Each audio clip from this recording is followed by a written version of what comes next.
first, I would say that it's complicated material. It's not your conventional story or storyline with a conventional character arc. So it took a lot of shots at it, and a lot of people getting their fingerprints on it and trying to hammer out what this thing would be. But ultimately, it was this. I couldn't let go of the story of these guys who, by necessity, who were trapped in an unfair game, an unfair situation, that by necessity they had to come up with, they had to think differently, they had to reinvent themselves, and in doing so, they ran up against great bias and a vitriolic wall that really tested who they were. And I think at the end of the day, it's a story about our values, about how we value other people, what we value as success, what we value as failure, how we even take that value system and understand our own value, and that value system is warped with bias and prejudice and these kind of questions. And I there's so many themes, and I can go on about 70s films that I thought this related to, and these characters, but ultimately it's the justice story, and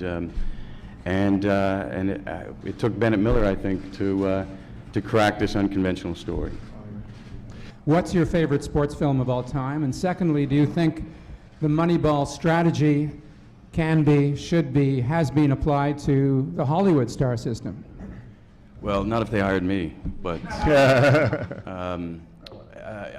you know, as a kid, I loved Bad News Bears as a sports film. Ben and I talked a lot about that one. I had loved North Dallas 40 with Nick Nolte.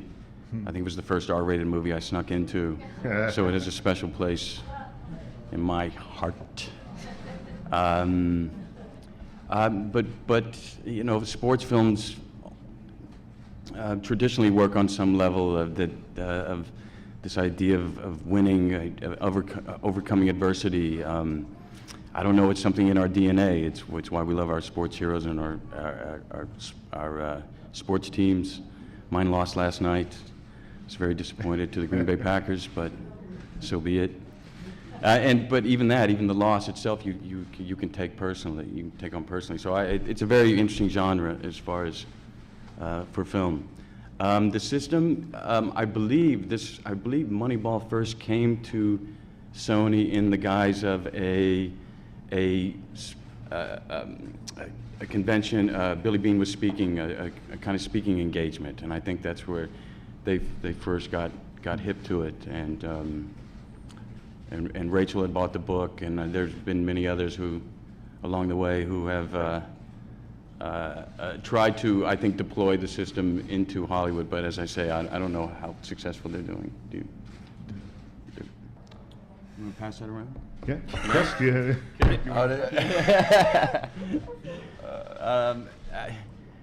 Again, it's how to inspire me. You know, I'm a sucker for these for an underdog story. For, you know, the title of the book is Moneyball: The Science of Winning an Unfair Game, and how these guys were able to survive and stay competitive. So for me, it was going up.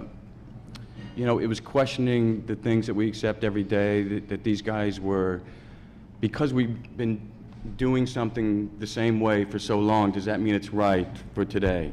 You know, we don't stop and question the context of why those decisions were made at that time, and that speaks to me. Why, if we were inventing the automobile today, would we invent it?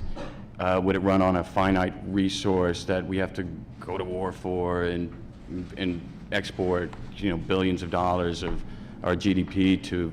No, we'd probably make it like our laptops. It'd run like our laptops. So it's this kind of questioning I find very, very inspiring. That if we were to do it today, is this how we would do it? No, I related it more to my upbringing. I grew up in a very Christian environment, a healthy environment, a loving family, but there were just parameters and things I didn't understand, questions. I always questioned it, and And it took me to my adult years, or leaving home, where I could really try on something different for myself. That was Satanism. It's working out really well. I made a pact. That's why the movie came out so well. No, it's not. But really dealing with, you know, you're told certain things as you grow up, and I'm a big believer, and you have to try things on for yourself and really figure out who you are and what works for you and what doesn't. And I just related to that time because it's a very personal time. It was you know, when you lose something that's a comfort system, you cut the tether and you find yourself very much on your own with nothing to hold on to. And so, just an interesting time, and this film, I know there's something in it there that connects for me.